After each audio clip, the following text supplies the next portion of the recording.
गुजरात की राजनीतिक लेबोरेटरी माने जाते महसाणा जिले के करली में उत्तर गुजरात राजपूत समाज द्वारा क्षत्रिय अस्मिता महासम्मेलन आयोजित किया गया, जिसमें गुजरात के साथ साथ राजस्थान से भी क्षत्रिय अग्रणी और महिलाएं बड़ी संख्या में शामिल रही। सफेद कपड़े पहनकर, माथे पर साफा पहनकर क्षत्रिय अग्रणी कार्यक्रम में शामिल हुए।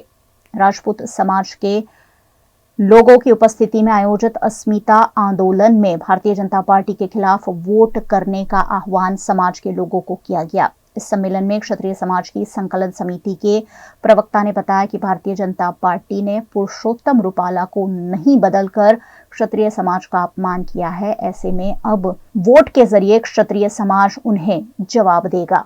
मुकामे जे सम्मेलन थયું એમાં ક્ષત્રિય સમાજના મોટા પ્રમાણમાં માતા બહેનો વડીલો અને ગુજરાતના ભરમાંથી આવેલા યુવાનો એ ઉપસ્થિત રહ્યા અને આ જે અત્યારે આંદોલન ચાલી રહ્યું છે એ સ્વાભિમાનનું છે, સન્માનનું છે, એ નારી શક્તિની અસ્મિતાનું છે।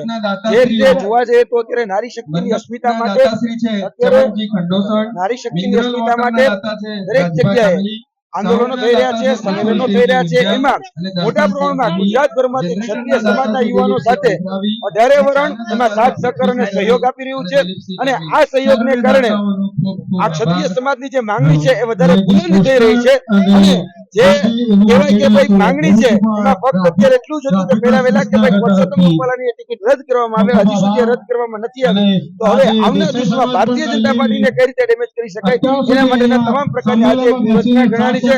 આગળની જે રણનીતિ છે એ પણ ઘડવામાં આવી છે।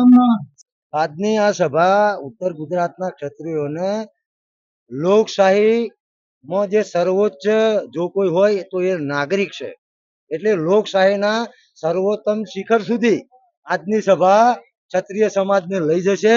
આજની સભા ક્ષત્રિય સમાજને ખૂબ અત્યાર સુધી જે રીતે શિસ્ત, શાંતિ, સંયમ, વિવેક થી આંદોલન ચાલ્યું છે, અહિંસક આંદોલન, કોઈ પણ પ્રકારની હિંસા થઈ નથી, કોઈ પણ પ્રકારનો વર્ગ વિગ્રહ થયો નથી, આગળ પણ નહીં થાય।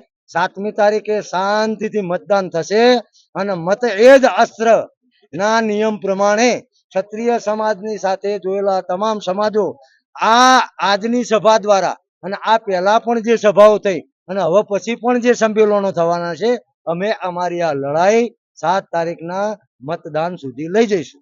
जो कोई पण सरकार होय एनी पासे साम दाम दंड भेदनी नीति होय तो अत्यार सुधी आंदोलन चाल्યું।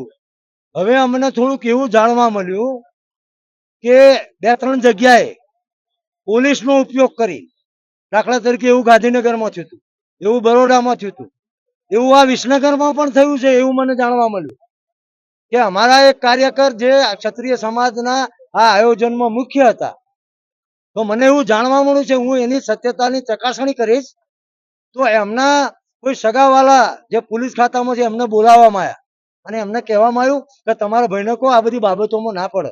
તો અહીંથી જે ચૂંટાયેલા પ્રતિનિધિ છે, ધારાસભ્ય અને મંત્રી છે, એમને હું સંકલન સમિતિના માધ્યમથી કહેવા માંગુ છું કે સાહેબ કાલે તમારે પણ વિધાનસભા લડવાની છે, જો ક્ષત્રિય સમાજ તમારા સામે આવી જશે ને તો તમારી અમે અન્ય સમાજનો ટેકો લઈને તમારી ડિપોઝિટ પણ દૂર કરીશું।